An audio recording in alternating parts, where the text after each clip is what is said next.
I want to try and just talk about composition in the most simple terms.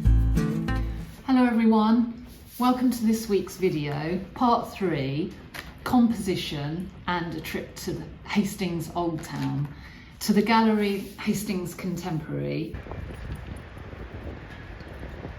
And I did a little bit of filming because it's such a lovely place that if you've never been, you might be interested to see the small video. So I will drop that in.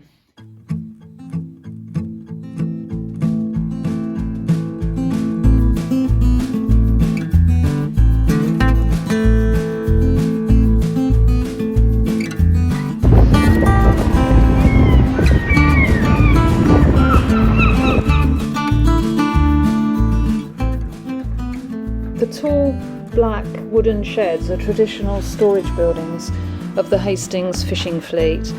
They were built to provide weatherproof stores for fishing gear made of natural materials that rotted if wet for a long time. Today's materials are artificial and can be left in the open, and they're pretty unique to Hastings. They're really lovely. I was hoping that I would be able to get Buddy out. I had him with me and the ink pen, but you can see the sky was pretty ominous and we did get caught in a complete downpour. The wind was pretty bitter, it's so frustrating when it's just too cold on the hands to draw. So wandering down here in the old town towards the beach. This is a very old anchor and there's some writing coming up. It's quite interesting.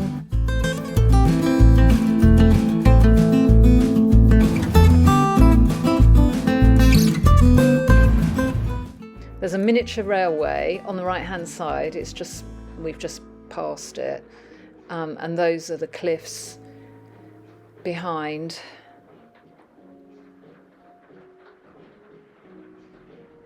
I love the scale of these buildings. I think I've said there are about 50 in total.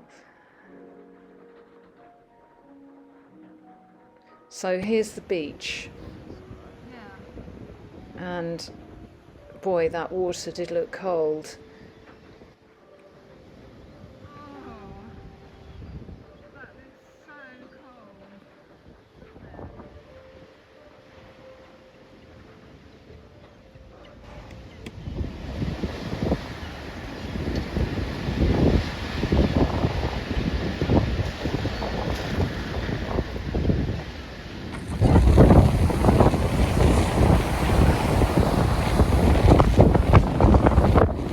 Again, I forgot the selfie stick to hold the camera level.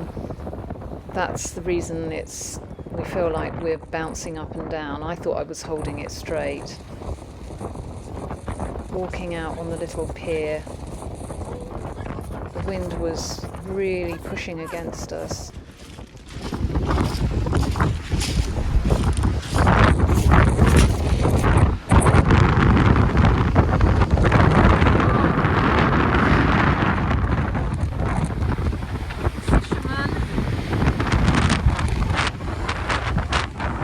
For me to have a look at an artist unknown to me.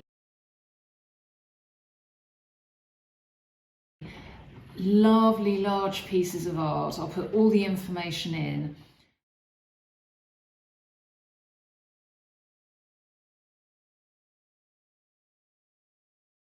I think it's quite interesting to look at other people's artwork and work out what it is that draws you to it and try and establish elements of composition in that way.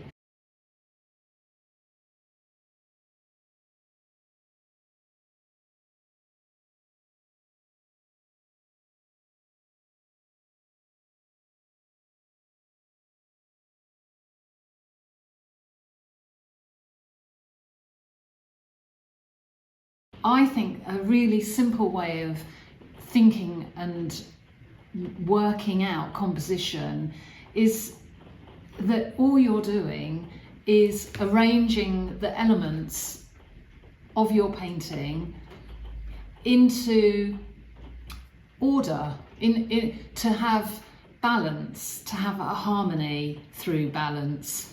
The human eye, I think, wants to see harmony, and I think about arranging furniture in a room. I'm going to touch on two methods this morning that might be helpful. Firstly, I'll turn the camera around so that you can see.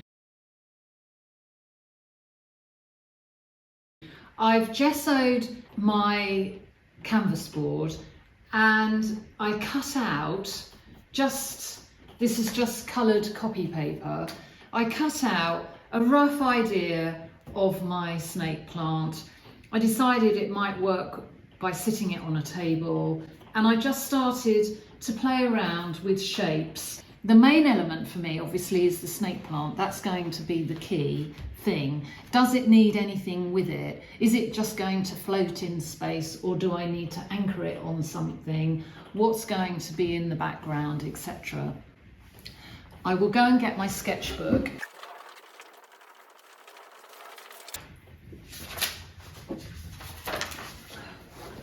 It's very hard to see because I went over those painted pages, but I put my page into 4, and over here I went on an A4. So you can use your sketchbook to make thumbnails to help you decide what the composition might be. I think what we're looking for more than anything is balance. I find it hard to be objective about my paintings, and I think that's quite normal. We can far more easily be objective about somebody else's work.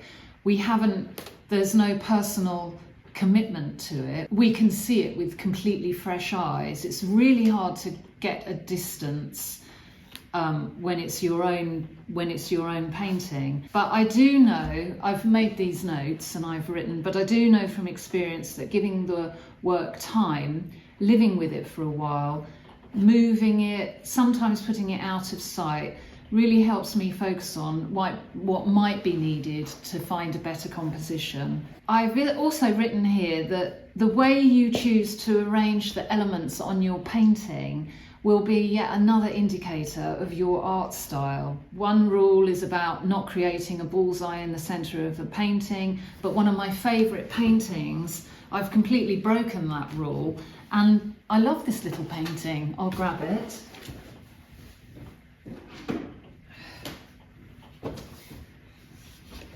So an example of what you shouldn't do, I have a bullseye right in the centre. But that's one of my favourite small paintings. I might be completely wrong in that. It works for me, and therefore I hope that it will work for the viewer. You're the first viewer, so what do you want to see? What do you want to see before worrying about what you want the viewer to see? I completely get the point, but it comes from you first and foremost. I'm not trying to paint a painting with anyone else in mind, other than can I find something exciting here to my own eyes? And then hopefully, if it's exciting to my eyes, will there be someone out there? It's the thrill if someone else out there can connect with it in a way that I've connected with it. I think that you need to explore what it is that you want to see. So therefore, I can only consider what I like first before considering any other element. What I will do is photograph my cutouts. That will be a guide. I will work with the same colour palette. Referencing both my sheets, I will just start by putting down a ground. I hope you enjoy the little trip around the old town in Hastings. Down.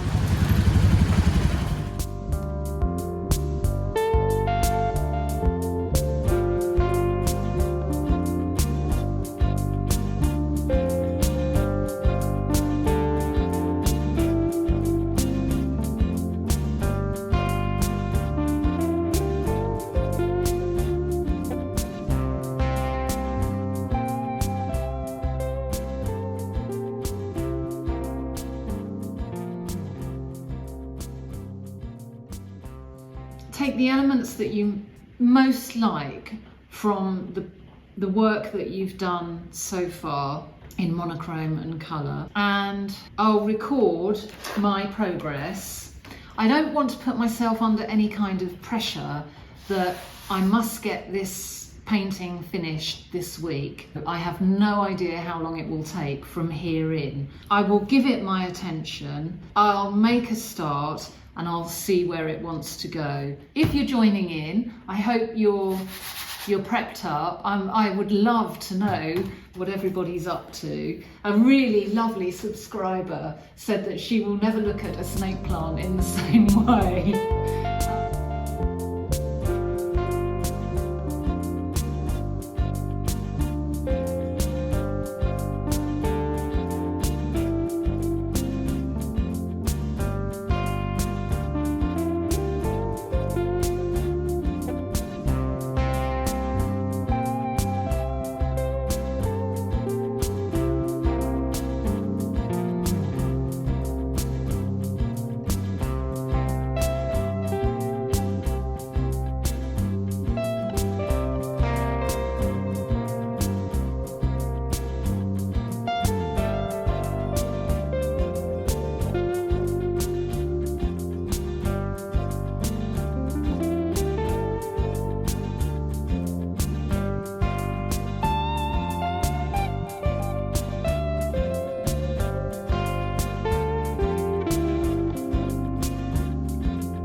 In duct tape in shapes, and I've put in a little bit of groundwork. I've used the frame, the mount board, and I'll drop the photographs in, just roughly placed it to help, just to see what might look good in that format.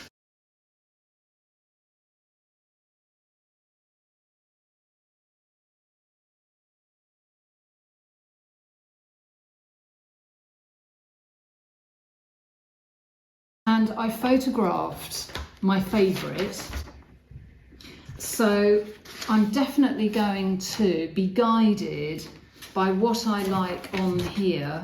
So the next thing I want to do is to come back to snake plant, and I think I am just going to go exactly as I did right at the very beginning. I'm going to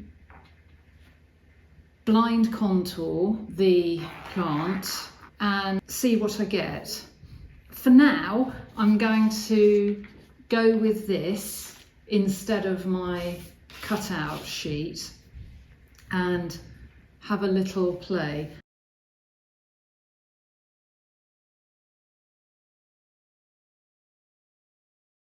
That is the point at which I started to move. So I'm going to put that one. It helps if you talk to yourself. I find, anyway. But that's just an outline. I'll play with that.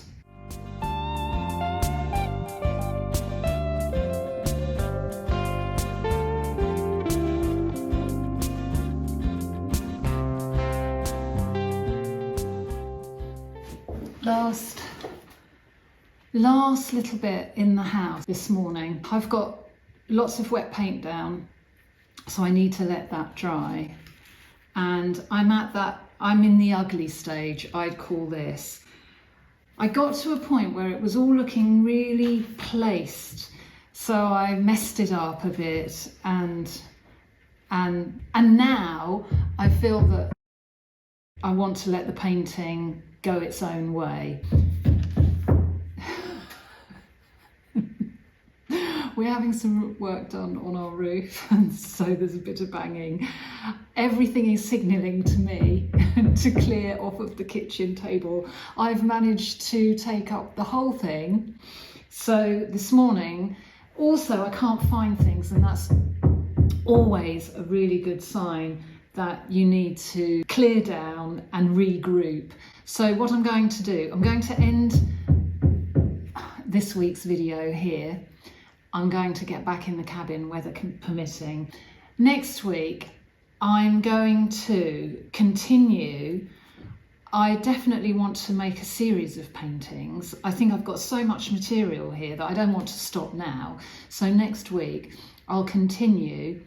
I'll get myself back in the cabin. I'd like to make a little series of paintings from all this material and some cards, and just keep going, and can get my sheets up on the wall. So that's what will be happening next week. I do some more this morning, but I need that paint to dry, and I need desperately now to clear down and clear off of this table. Thank you for watching and joining in. Please let me know in the comments what you're up to, if you've been, if it's been any help at all, and I will look forward to seeing you all again next week. Thanks then. Bye for now.